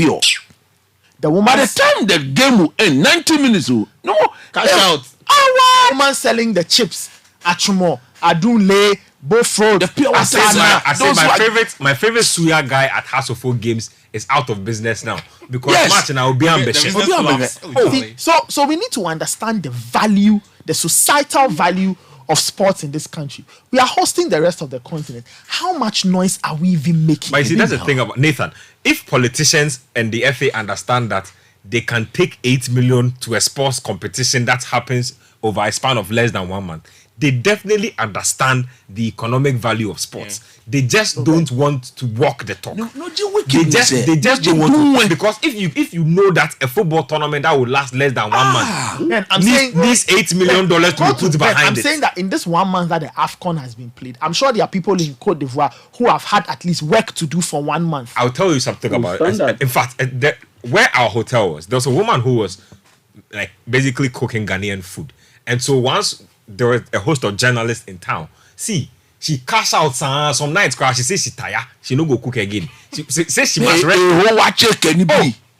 Angwa musu kakra waha na jollof nesu kakra waha apem ni abome su kanzo no nana she says she fit cook then Sunday she says you know what, and then Friday I have to take the Friday off. I'm tired. That's somebody who is she over cash out, you see, because there's an AFCON happening. We need to think about it very critically as a country. The sports minister, I beg you, I know you've whispered some of these things to get more of the stakeholders around. Get the stakeholders around. Put this on paper. Quantify it and make a very strong case. The same way you can make a strong case and say government should give you $8.5 million to go and do your own things. Make a strong case and say that, sports has a certain bearing on this country. Yeah. There is the emotional part that we can't quantify, but there's a very quantifiable part of sport. The job it can create, the money it can generate, the ecosystem. We need to think about this critically, but we are not thinking about it. And we are here doing all kinds of funny things that when your friends from America and things text you and they send you the artwork and say, is it true Ghana is spending 8.5? Then you are so embarrassed, you can't even answer. At a time where people can't even access their investment. At a time people can't even access their investment. Haircuts on my boss's $5 million. Come on, make care about Please, at a time when kidney patients at Kolebu are dying, they can't get equipment. At a time when go to Tripoli, Chips compounds don't have light. They don't have incubators. In fact, you are even going. In fact, Accra. Taps. Some people's taps have not seen water for the last 2 months. They say transfer 5 million. They go and transfer 6 point something. That's a big figure. Charlie, that is demonic. And you take supporters to Cote d'Ivoire and give them $400 as They are not supporters. Those people, they are not supporters. They are party people. They are party people. Fine, they are party people, but Both NDC and NPP. At a time like this, Listen. at the time when we are at IMF, we are walking down their halls like The IMF money came not too long ago. The second. Hey, Ghana football. Okay. Let me read a few more messages. We'll talk about some Premier League. Then we'll just shed some thoughts on the Guinea DRC game. It's 1-1. Yeah. Hey! Yeah. I never thought, because I thought one goal. Mbemba scored. I think he scored from a corner. Look, Because I thought one goal would win it. Yeah. Let's talk some Premier League. We'll finish off with the AFCON before we eventually wrap it up. There's a big game this weekend. Big game, Liverpool, Arsenal. Arsenal, Liverpool. Top of the table end. clash. Yes. No Top more of the table clash. Arteta. Look, Partey said that again. I think if Arsenal have any chance or any belief that they want to win the league, they have to beat Liverpool on Sunday. And I don't think it is beyond them. If they were to show up, because it's the Emirate, if they were to show up, I think they have what it takes to beat Liverpool. But since that Jurgen Klopp's announcement, Galvanize the team. these guys are virtually a completely different animal. I don't even know the best animal to describe the Liverpool team with. Whether you want to give them the lion, I don't know. But they look They are the Oshishi. They look extra hungry. extra. Almost everybody. Look, I fell in love with their right full back. That young new chap boy, in midfield. Conrad Bradley. Oh my goodness! Fantastic finish. Fantastic finish. I think they will have to look at them and say, look, maybe do we really need another right back? Let's give the boy We a need to chance. bring Zabi Alonso so that he can bring Jeremy Frimpong. Maybe those two. He needs to bring then Jeremy. Alexander Arnold can go now into he becomes a midfield. permanently Yeah. move into midfield. But I think what Arsenal really need to do on Sunday, don't fear Liverpool. Because if you show any sign of being overly cautious, then Liverpool begin to feel at home. And they have their preferred players. McAllister is back playing really well. Really well. I'm hearing Mo Salah may even be fit for the game and all that. Egyptians will not be happy with this. No, but he was hurt. Truly, he was. Knowing these people, they don't lie about certain things. So Arsenal, get on the pitch and then begin to impose yourself. Mikel Arteta too. You see, I like it. He needs to be very calm in these games because the team will definitely fall on him for some tactical help. And he cannot be overly excited and not refuse to see what he has to see. Because there will be moments in that games where it will be very difficult. Those are the moments that as a coach you definitely need to do something to relieve the difficulty level of your team and get them to accelerate. If you can do that, I think they'll be fun because they are the home team. The supporters will be there. I think they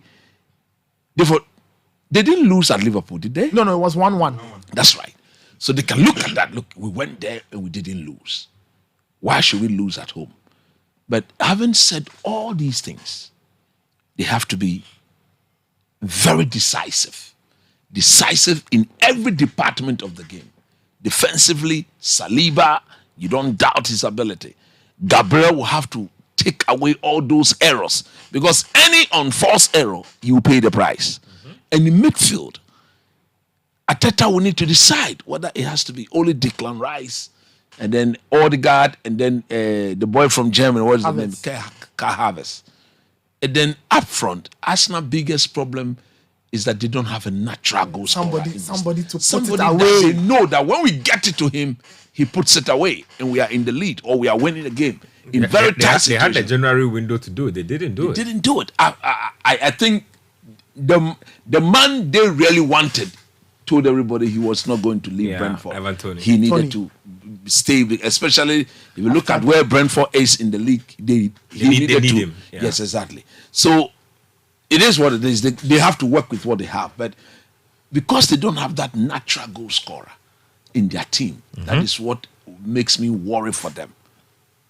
Because at the end of the day, if you look at that Liverpool front four, the form of the Jota, the form of the young man may not be scoring Darwin Núñez, but his all-round performance. He's a doubt for the game because Klopp says he left the last game in the boot. So maybe he may not come. But if they are going to welcome Mohamed Salah back, then of course these are proper, genuine goal scorers. One chance, one goal. It will come down to that. One chance, bang, is in the back of the net. True. In these big games of late, the coaches know themselves so well that Jurgen Klopp knows what Arteta would do. So it will come down to the individual players' technicality. And once the chance presents itself, there are times it wouldn't have to be even a chance. Yeah. But you need to look at how Arsenal beat Man City. Exactly. That wasn't a proper chance. But because Martinelli at the time decided to try the shot, he deflected, bang, they had won the game. Maybe something like that may decide the game. But I've always said, for the sake of this league, I really do want Arsenal to win. So that we'll have that sort of 3-horse race and make it even more Liverpool don't want the competition you're talking about. No, but it is not about what Liverpool wants. Arsenal, I believe, is the whole team. I believe but the point is that Arsenal will have to. There's a prize. Arsenal will have to go and end that prize. That's what I'm saying. It starts this weekend. You are playing at home to Liverpool. There's a 5-point gap as it stands. So 51-46. If you lose, it's 8. You have to give it everything. And Liverpool, like we've established, emotionally they've been given the best fuel ever. Exactly. Klopp says he's leaving, so the players will give it 2 times the effort, 3 times the effort. So you should watch Klopp or Liverpool win the title for Klopp to see he's extending his contract. Knowing him, you people will be shocked. He's a German. Once you see those people when they speak, it is what it is. I think he's genuinely tired. I think. If you are not managing this, you will be tired. You spend 9 years, you build this team, you want to win the league, and Man City are just disturbing you. Your spirit will be tired. You will be tired. So we'll be looking forward to that particular game. Big one coming up. Let's talk about a few of the other games that are happening as well during the game. Man United and West Ham. I'll come to that in a bit. In fact, let's stay on that one. United West Ham. After the craziness of the Molineux. Kudus is back. Yeah. After the craziness of the Molineux. They call him Kudos. After the craziness of the Molineux, Man United will have to do everything possible to get points on the board. Because whatever it is they want to do next season, i.e. play Champions League football, it started at the Molineux. They won't have to start to get points on the board. It will be complicated breaking into the top 4, but they need to get wins like the one they got and try and get more wins over the weekend. But West Ham will be tough to break down. They will be out to frustrate, and they do have genuine threats in the air. Souček and Cole Bowen, Mo Kudus and all of that. Of course, they will struggle because there's no Paquetá. And ever since Paquetá got injured, West Ham have not looked themselves at all. In terms of creativity. But they are still a very solid team. And they will give Man United headaches. But United will have to do everything possible and pick up points. Their last game at Old Trafford was 2-2 against Spurs. They will have to do better. And the last time they faced off against each other, West Ham beat Man United by 2 goals. So Kudus scored in that game. And I look at it as a mini Ajax kind of personal derby, because you have Erik ten Hag, former Ajax manager. You have Anthony, the guy he picked over Kudus, also playing in there. And yeah, it should be an interesting watch. I think West Ham, they've done well by covering up the absences of a guy like Mikel Antonio and Lucas Paquetá. I think having a guy like James Ward-Prowse slotting that Paquetá role down the left side of their attack in that 3-man attack, but not out wide completely, more or less like an inside creator, and having Calvin Phillips, Thomas Souček, and Edson Alvarez playing behind he and Mohamed Kudus. I think it gives them a lot of protection and it gives them the confidence to just roam the pitch and try as much as possible to create as many chances as possible. So I think it will be a very good game. But for Man United, it's all about their level of concentration, because you know that this team will create chances. You know that possibly looking at how now Marcus Rashford seems to prefer putting out a composed finish rather than always wanting to smash the ball. I think and his burden Belfast to Rashford. Yeah, and Chile Rashford and his burden relationship with Rasmus Højlund. Yeah, I think they will be able to get at least a goal, but it's all about what they do after they take a lead, because we saw that last night. It almost went south. But for the brilliance of Kobe Mainoo, Man United would have thrown away nothing. Man United would have thrown away. The same thing happened against Newport. That was such a Then solid. all of a sudden, They nearly lost against Newport. then all of a sudden somebody They said said that people are removing their documents. They are going through their documents. they should are stop this putting thing. their things together. They want to go and bring Kobe Mainoo. don't worry yourself. Don't you want to see Kobe Mainoo in Black Stars colours? in this state with these people? I've already brought players from different kinds and messed them up. With this state, these people? No. Talk to me about United, though. I mean, what have you liked about the team recently? What have you not liked? I've not liked anything about the team. This question is trap. You haven't liked I've not liked anything about the the team. emergence of Kobe Mainoo, the goal scoring threat. I didn't think he had that to him. Yesterday, somebody asked me, so, coach, what would it take to get you to support Man United again? I told the person only one thing. That thing I don't think will happen. If Atani is not going to buy the team, It means you have finished. it's only one thing that will get me. What was that? Bring back Mason Greenwood. Hey, Anything apart Charlie, from your that, conditions are serious. Because if you put Greenwood in this team, he scores a minimum of 2 goals per game. True. Greenwood. At least 15-20 goals he will. What? Greenwood. Simple. Left, right. A traffic woman. Simple. Left, right. On the right, on the left, Greenwood. A traffic woman. That I know too maybe will not happen. So me, I'm waiting for Atani to buy the next one. On the Kobe Mainoo thing. You've been waiting for too long, Look, on the Kobe Mainoo thing. Look, I think he's a good player, and he can only get better with age. Because in that role, you need to be intelligent to play that role. You think his future is at number 6 or number 8? Based on the kind of skill set and the kind of advancement he's shown us. Because one thing that we need to know, he's not that quick. So even if he has to accelerate, it's typically over a short space. that's it. So number 6. I see him as a number 6.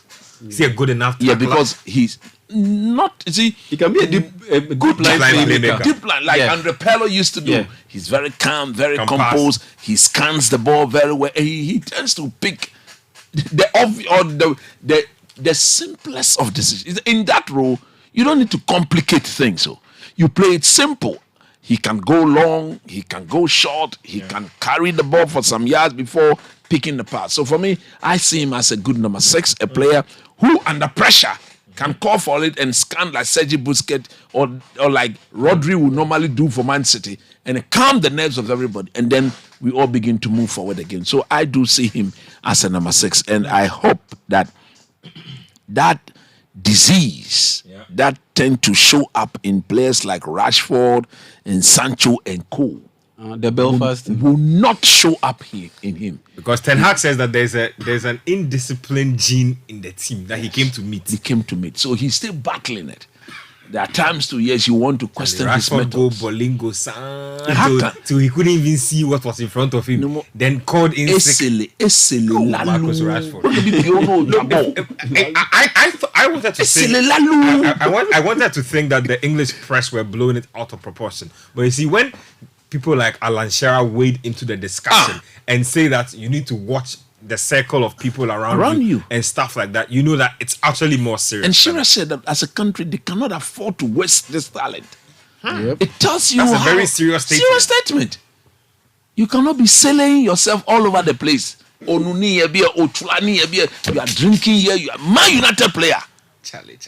What sort of And this is not business the first time this This is not the first time, especially when there's a game ahead and you are expected to go for training and do this. What sort of behavior is this? And Gary Neville summed it up best. Like, he has no problem with you going out to blow. Even this preseason, go and enjoy yourself. Or even between and during the season, no problem, because there's a lot of stress. A lot of players are under a lot of stress these days because of the packed football schedule and calendar. But to do that before a crucial game away from home. Unacceptable. And to do that to the extent that it affects you and you call in sick, that's the problem. Now that's the problem. That's unacceptable. If you are going to have a night out, just take 1 or 2, blow off some steam, get back, and sleep enough so that you can go and train. But to the point that you call in sick and you are not available for selection, that's a bit. That's disrespectful to your teammates. He's boozed. That's a bit over. Somebody's asking what's the meaning of silly. Etofu, he's boozed. He cannot even walk. What sort of behavior is this? Man United player, a player that is. Were you there? Did you see that? I saw the video on the thing when chili nasa. When I say NASA, he cannot even locate his bed. NASA. You understand? You cannot behave like that. No. How could you, a player who I would have thought that you are having one of your worst seasons, having a very good season. Then you see the effort that you need to put in doesn't include going to booze. Oh, you have to behave. And thinking that he's having one of his worst seasons, he'll probably sit up and try and stay more focused. Let me read a few more messages from YouTube. We'll analyze the AFCON game that's just about coming to an end. Then we'll take it up until the second half starts before we'll let you have some commentary. This one here is from Slim Timothy. He says, more love from the UK. Okay. Ugechuku Erine says that thanks for shouting us out from Nigeria, or thanks for shouting us out Nigerians out, or thanks for shouting us Nigerians. I love your show. So Ugechuku there. Oscar Johnson says he's watching from Nantes in France. So it looks like YouTube has actually opened up the access of the show. This one here coming through also. I saw somebody say it was so Koambo TV. He says, I'm Asari, a Ghanaian living in Bahrain, and I'm watching you guys. Wow. He's watching from Bahrain. Charlie, we are grateful, man. When we hear such things, that means... Edward Abrokwa says, Canada too. We are listening live. This one says, this from Tux Brown. Says, Toronto in the building. So, Charlie, you're international. You're coming. We are far gone. That's good. We are far gone. So big ups to our markets in Canada, the USA, the UK, Nigeria, wherever you are. Appreciate you guys, man. Just drop us a shout. On our YouTube page. We'll be happy to connect with you guys. So amazing listeners. I'll read a few more messages and then we'll get into more AFCON updates now. Kwesi inside Kaswa. Let me read that message. It says, good evening, Ben and crew. I hope ECG is in good condition for the All African Games. Charlie, that is another matter altogether. St. Pablo from Chado. St. Pablo says that quick one to add to Nathan's point. There's this video of the Kenyan sports minister warning their sports federation not to misbehave on his watch. That's the type of person we need. This one here is from Chefto from Spintex. Says the world, dear, if you follow greed too much, you lose your common sense in the process. How can you budget? How can your budget be more than what you are going to play for? So that's people not happy. Look, if you message, somebody from Edwin from Adenta said Kobe Menu's parents should sue the GFA if they approach him. They will mess up the boy's life. As of now, it's better to play for Iraq than to play for Ghana's Black Stars, Charlie. But the Iraq team, if they catch you, they go score with. I don't know if you've seen Iraq play. Of course. Iraq, Carlos Queiroz is Iraq. They will completely take us to the cleaners. I don't know if you know the Iraq that you are talking about, but they are not amino at all in any sense. More messages coming through. Let's get to the game that has just gone by 1-1. Mohamed Dayo opening the score for Guinea. I think Chancel Mbemba getting the equalizer. Game is almost at halftime as things stand out. I think a couple more. Yes, a couple more seconds and then it's over. Coach, who's winning this particular game for you and why? I think I fancy Guinea.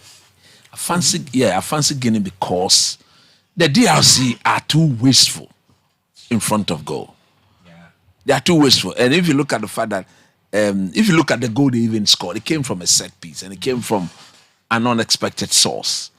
Is it Mpemba? Mbemba. Chancel Mbemba, formerly of centre back. So they are very wasteful. And at this stage, there isn't a second chance.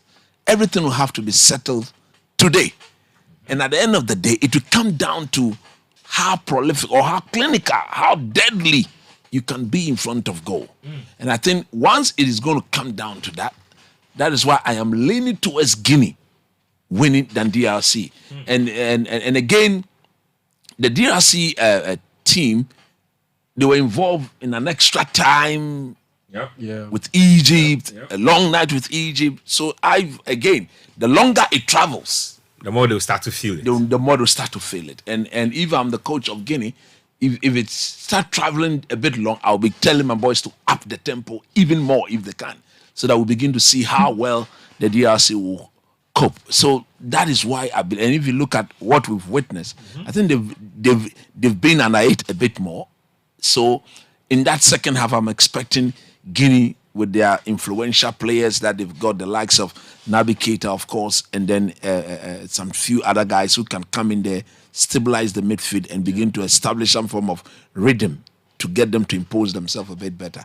I think if they were to get a chance, they will put it away and then they will knock out DRC. DRC, I think DRC have more quality if you ask me. Hands down. Across board. Why do they make, like Coach said, obviously they are wasteful, but why do they make games so laborious for themselves, really? Because at the end of the day, you live in or you're performing a venture, or you're in a situation where you have to deliver. And if you are not delivering, things become a bit more difficult for you. And that's how come always you have DRC, they tend to struggle before they finally get over the line. Because let's say you're playing against Morocco, then Mbabu, you get a all penalty. those people are from DRC. Yeah, you get Kevin Mbabu, Wissa, Mbemba, Kakuta. They are players, and a lot of them were born outside DRC, but they've been able to rope them in. Yeah, it's just down to they being wasteful, and you live in a situation where you have to be productive in order to make things a bit easier on you. And you get a penalty against Morocco, you take that penalty, you score that penalty, then things open up for you to be able to hit out on the counter-attack, utilize the speed of Wissa. But you have them waste that penalty. Morocco scored, then they have to struggle to finally get the equalizer. That's how come things are very difficult for them. But I honestly tip them to win this matchup, because for some strange reason, Guinea some way, somehow, don't seem to want to funnel everything in terms of attack to their best player up front. And that's Sekou Guirassy. I just don't get it. In that game, the round of 16 against Equatorial Guinea, they had several chances to just play Guirassy in. True.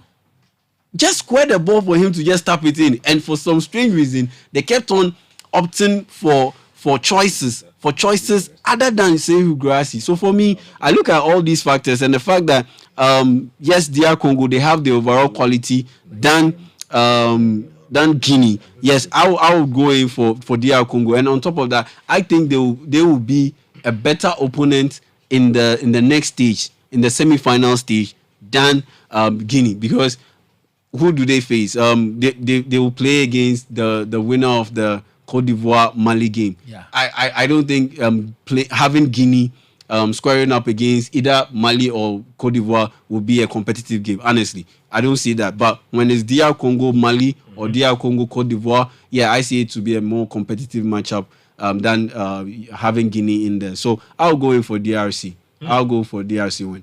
DRC to win this one. Let me take a few more messages. We'll be wrapping up here soon.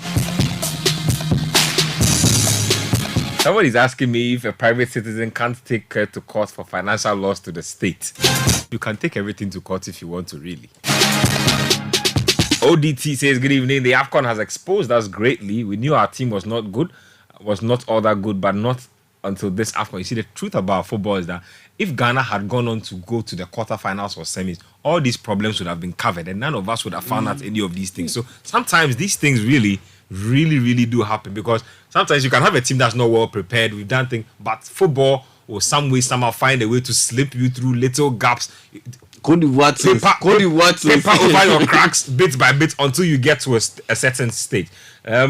This one says from Richard Adam from Dowinia, says bribery and corruption has taken over our football. 2 of my players have been invited to the national under-17 and under-15 teams. I was told the guys are good, but I need to water the ground with an amount of 20,000 before they can be added to the final squad. I don't have money to pay. They were dropped from the squad. All these happening at Pram Ghana, man. The coaches said the GFA doesn't pay them, so this is their cocoa season. Can you imagine this? So this is somebody who's a coach. Please go back to that message again. Richard Edem from Dawenya. I was hoping you could probably add your contact to this particular one, so we could probably speak to you of this, because this is a pretty serious claim. It's an allegation according to him. He says this happened according to him. Because, for example, Lai Kingston, with all his establishment, is working for the under-17 team. He's not being paid. True. Yeah, I mean, look, I spoke to Lai that always personally. Opens waves. I spoke to Lai personally, and if he's listening to this program, he knows what I'm saying. I told him that no more. Don't work until it is clear that you are going to receive your monthly salary. So for me, and I told him that, my brother, if you go in there to do the work and you don't get paid, the day I hear you complain, I will come, and I'm not going to spare you at all. And I've done some checks, and then my checks tells me that Laye is working, Zito is working, they're not paying any of them. the other coaches are working, They're not paying any of them. and they are not being paid. They're not paying any of them. But this FA president, Keto Kweku and Koku, put up a budget that says that a management member should be given $100,000. About your knee. If you put Lai Kingston on a $5,000 a month, They'll deem it too much for him. 100,000. They'll think it is How too many much. months is that? So he's working for Ghana football. So whatever the person have said, it's true. He's been there. Let me read a few final batch of messages from YouTube. Charlie, we be large for international circles. Make nobody lie. Joel Tosu says, watching you guys live from Michigan in the US. This one here is from Godwin Asu. Charlie Godwin, your name is a little heavy for me. Pardon me. He says, always enjoying your show from the UK. Big ups. I will take my time and read the name next time. This one here is from Aheto Bola. He says, hi, Kived. Kived here. Coach is my man. Charlie, people listen from Cape Verde. They are watching from Cape Verde. And then this one also coming through. Wilson Akoli says this is the best stock sports show in the country. Danny watching from South Korea. What? Wow. Yeah, D&J Trent says he's watching from South Korea. Jojo says he's live from Germany. And then we also talk about, yes, Wilson. Wilson is from Toronto, so Wilson is watching from Canada. Emmanuel Tieku says, welcome back, Ben. Watching you live in Alabama, United States. So a couple of guys out there. Just a quick info. Watching on boxing, the Tyson Fury or Alexander Usyk fight has been called off. Why? Because Tyson Fury suffered a cut during a sparring session, and so the fight, which was planned to happen on February 17, has been called off. Oh no! There's picture evidence. He has a cut. I'm not buying it. I know how boxing works. I'm not buying it. He has a deep cut. He got cut doing sparring. If Fury wanted to make this bout happen, he'll beat the guy. I don't see how. Usyk? No, I don't think Usyk will beat him. Fury is running scared. I'm telling you. No. Well, everybody has a theory. Thank you very much, Coach Christopher Nimni. Thank you very much, Yahya Jemita. Thank you to Nathan Kwa. Gabi Ofe, aka Gabi Milito, was here as well. Thank you to Edwin Kwakofi doing the magic in the background with all the socials. Thank you to Edem Kine, everybody who's helped out to make this show a success. My name is Benjamin Nketia.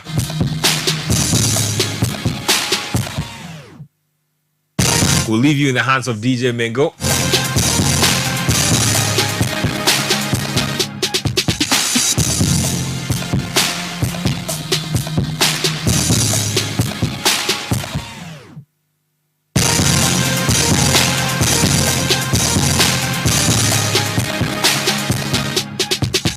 We have the AFCON podcast coming through for you, and then right after DJ Mingo will take over.